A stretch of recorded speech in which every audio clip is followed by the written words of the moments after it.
చూస్తున్నాము విజయవాడ పాత ప్రభుత్వ హాస్పిటల్ దగ్గర ఉద్రిక్త వాతావరణం చోటు చేసుకుంది. వైద్యులు నిర్లక్ష్యంతో తన బిడ్డ చనిపోయిందని బాధితులు హాస్పిటల్ గేట్లు ధ్వంసం చేసి అద్దాలు పగలగొట్టారు.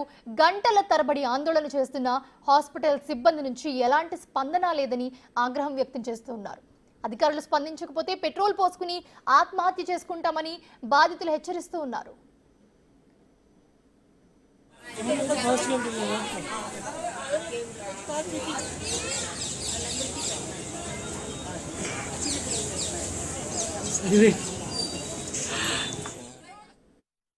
మీకు చెప్పింది ఎవడాడు చెప్పినాడు.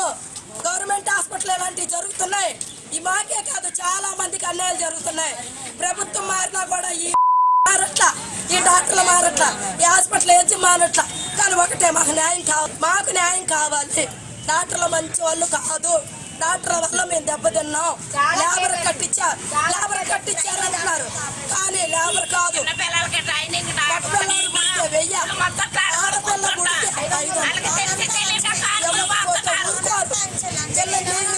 మనం వెళ్ళి చూడటానికి ఊరుకోరు. డబ్బులు ఏమే పోమే ఉండదు అంటే మీరు ఒప్పుకోలేదు సార్. మమ్మల్ని ఏమే చేసే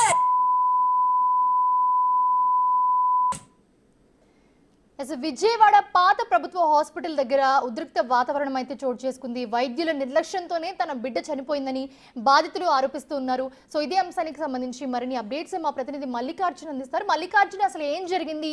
వాళ్ళ బిడ్డ చనిపోయిందని చెప్పి కుటుంబ సభ్యులందరూ చెప్తున్నారు. అసలు ఎలా చనిపోయింది? డాక్టర్లు ఏమైనా స్పందిస్తున్నారా? అప్డేట్స్ ఏంటి? బహుశా ఇక్కడైతే ఉద్రిక్త పరిస్థితులు నెలకొన్నాయని కూడా చెప్పుకోవచ్చు. దాదాపుగా ఉదయం నుంచి కూడా ఈ ఆందోళన అనేది కొనసాగుతున్న పరిస్థితి కూడా కనిపిస్తూ ఉంది. మనం పూర్తిగా చూసుకుంటే వాళ్ళ బంధువులు మొత్తం కూడా ఆందోళన కొనసాగిస్తున్న పరిస్థితి కూడా కనిపిస్తూ ఉంది. ఇది తమ కుటుంబంలో కూడా ఇది రెండోసారి జరిగిందంటూ కూడా ఆందోళన అయితే చేస్తున్న పరిస్థితి కనిపిస్తూ ఉంది. ఈ మహిళ అయితే 2 సంవత్సరాల క్రితం తమ పాప పోగొట్టుకున్నది కూడా చెప్తా ఉన్నారు. అమ్మ, ఏం జరిగింది గత 2 సంవత్సరాలు? ఆ బాబుని లోపల తీసుకెళ్లారు. 3 రోజులు అవుతుంది డెలివరీ. ఆ బాబు నెలలు నిండకుండానే చేస్తారు సార్. మళ్ళీ ఫ్యామిలీ డెలివరీ కూడా చేశారు. అలా చేస్తారు సార్, తండ్రి సంతకం లేకుండా. పైపెచ్చి నైట్ ఫోన్ చేసి బాబు చనిపోయారు అన్నారు. బాబుని చూపించట్లేదు సార్. ట్రైనింగ్ డాక్టర్లు చేశారంట సార్. వాళ్ళు ఎలా చేస్తారు సార్? డాక్టర్లు ఉన్నది దేనికి సార్? జీతాలు తీసుకుంటున్నారు కదా, వాళ్ళే దేవుళ్ళు అంటున్నారు, వాళ్ళే చంపేస్తున్నారు సార్. మాకు ఇంకా రక్షణ ఎక్కడ ఉంది సార్? మాకు దారి చూపించండి సార్. ఆమె బయటికి రావాల్సిందే, మాకు న్యాయం జరగాల్సిందే. ఇలాగ ఆడపిల్లలు ఎంతో మంది బాధపడుతున్నారు సార్. దయచేసి మా మొర ఆలకించండి సార్. ఆమె బయటికి రావాల్సిందే. ఆమెని సస్పెండ్ చేయాల్సిందే. ఆపరేషన్ చేసింది సార్ ప్రియాంక మేడం అంట సార్. మాకు కూడా వాళ్ళే చెప్పారు. ఆమె పేరు ప్రియాంక అంట సార్. ఆమె బయటికి రావాల్సిందే సార్. ఆమె అదే చంపేసింది సార్. పిల్లోడిని చంపేసి ఏమీ లేకుండా అక్కడ వదిలేశారు సార్. బాబుకి మీకు ఫోన్ కూడా చేశారని చెప్తా ఉన్నారు హాస్పిటల్ సిబ్బంది. ఏ టైంలో ఫోన్ చేశారు మీకు? 12:40కి ఫోన్ చేశారు.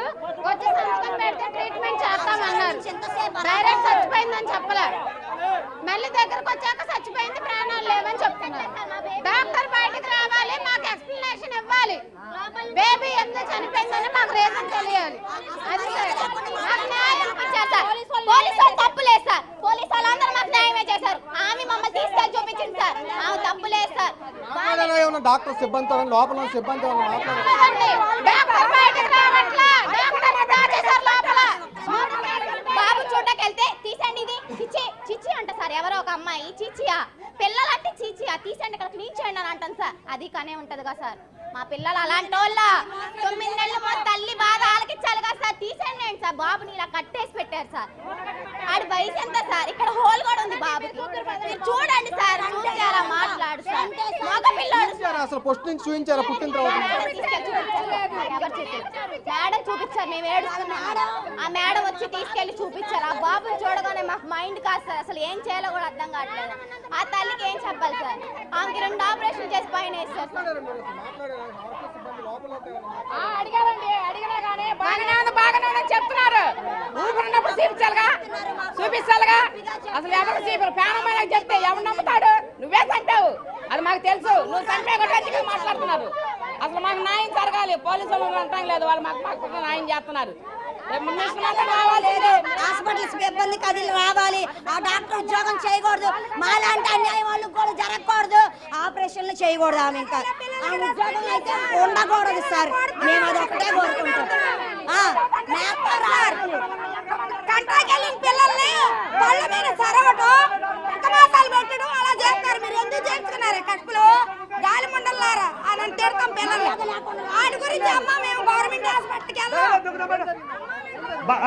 ఏమండి నేను చెప్తానండి సార్, నేను చనిపోయిన బాబుకి తాతనే. చనిపోయిన బాబు 20వ తారీఖు నాడు డెలివరీ అని తీసుకెళ్ళి లోపల పెట్టారు సార్. డెలివరీ ఆపరేషన్ చేసి బాబుని తీశారు. ఆపరేషన్ చేసి బాబుని తీసి గంట అబ్జర్వేషన్ పెట్టి మీకు ఇస్తాము అని బాక్సుల్లోకి తీసుకెళ్లారు. బాక్సుల్లోకి తీసుకెళ్ళి ఇంకా మాకు గంట అన్నది పోయింది, ఇప్పటి వరకు కూడా లేదు. మేము అడిగితే ఒకసారి ఏమో పిడ్స్ వస్తున్నాయి, కాసేపు హార్ట్ బీట్ తక్కువగా ఉంది, పంతం లేని సంబంధం. గంటకోసారి పిలవటం, మేము చేస్తున్నాం, సంతకం పెట్టు. మేమేం డిమాండ్ చేస్తున్నామంటే, ఇప్పుడు ఈ అమ్మాయికి నెల లేదు సార్, డేట్ ఇచ్చారు. ఇదిగోండి డేట్ ఇచ్చారు 25వ తారీఖు, ఈ నెల 25వ తారీఖు డేటు, 29వ తారీఖు డేట్ ఇచ్చారు. జనరల్ చెకప్ చేయించుకోవడానికి వచ్చిన వాళ్ళని బలవంతం చేసి వల్గర్గా మాట్లాడి బలవంతంగా పెట్టి ఆపరేషన్ చేశారు. ఆపరేషన్ చేశారు. నెల నిండకుండా మందు ఆపరేషన్ చేసి ఎంతమంది ప్రాణాలు తెస్తారు. ఆ అమ్మాయి అయాల రిపోర్ట్ రాస్తుంది కదా, జాయినింగ్ రిపోర్ట్ రాస్తుంది. ఆ జాయినింగ్ రిపోర్ట్ కాసిన డాక్టర్ కావాలి మాకు. ఎవరైతే ఆపరేషన్ చేశారో వారిని కంపల్సరీగా ఇక్కడ పిలిపించండి డిమాండ్ అయితే వీళ్ళ నుంచి వినిపిస్తా ఉంది. వాళ్ళు సస్పెండ్ చేయాలని డిమాండ్ అయితే పెద్ద ఎత్తున వినిపిస్తున్న పరిస్థితి అయితే కనిపిస్తా ఉంది. Mounisha, right, thanks for the updates Mallikarjun.